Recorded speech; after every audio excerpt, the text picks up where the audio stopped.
Well, hey there, folks. Welcome to another episode of From the Ground Up.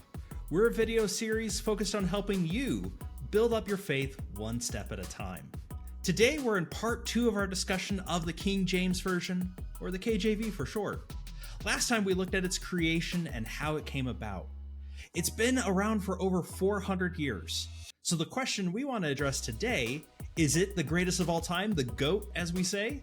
Or is it starting to show its age? That's what we're going to explore, its advantages and maybe disadvantages for modern readers. Let's find out the answers to these questions together.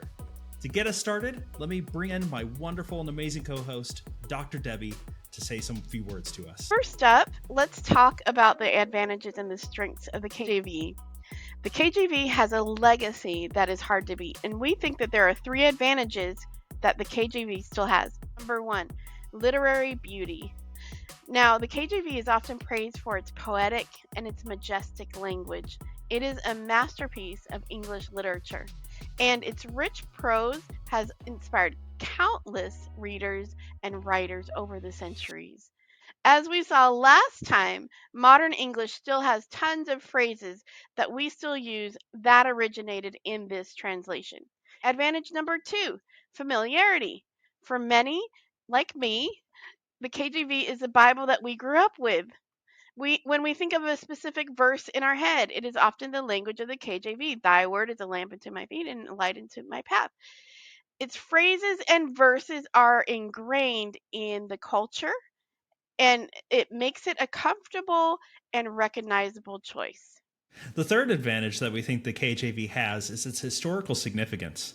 When you pick up a King James Version, you're holding a piece of history. Few documents have shaped the Western world and Christian thought like this book. The translators of the King James did an amazing job of passing along and improving the Bible that they had. From last time, remember, that's the Bishop's Bible. It's clear from their preface in the 1611 version that they thought they were building upon this wonderful legacy and foundation given to them and building the foundation for subsequent generations. It is truly an impressive work when you hold it and think of its historical significance. Now, those advantages are great, but let's hold on to your horses. There are also maybe some disadvantages to still using the King James Version in today's church. The first disadvantage that I wanted to go over, outdated language. The KJV was written in 17th century English, which means it can be a bit, archaic for modern readers. The KJV's words belong to early modern English, meaning we can still understand them, but that's not the language that we use. Phrases like thou shalt not might raise some eyebrows. For a new convert or somebody new to Christianity or somebody even exploring Christian faith, the KJV may be difficult to get into and to understand. The second disadvantage to using the King James Version today is accuracy. At the time, the translation committee used all available resources. But since that time, we have continued to discover more and more manuscript evidence, including some very early copies of the Bible that have drastically reorganized our understanding of the biblical text. To name just some of the biggest examples, in the Old Testament, we had the Dead Sea Scrolls, which weren't discovered until 1947. In the New Testament, we've had plenty of discoveries, but perhaps one of the biggest ones is the discovery of Codex Sinaiticus in 1844. What these discoveries have done is helped us refine and improve our appreciation and understanding of the verses themselves. In fact, leading us to recognize that some of the verses in the King James Version are not original to the biblical texts. Instead, they are the products of later editors that have added them in for clarity. We sometimes on social media see comments on how modern translations are removing verses from the Bible.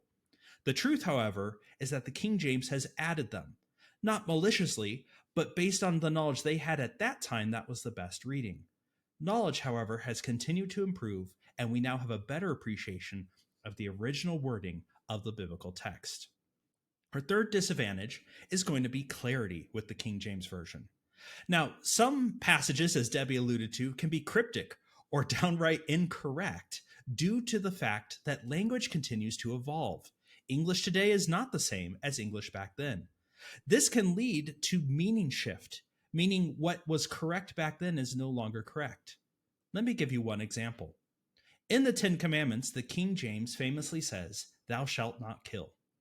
However, a very quick examination of the Hebrew will show you that the word used is not to kill, but to murder. The commandment is, "Thou shalt not murder." Murdering is a much smaller category of action than killing.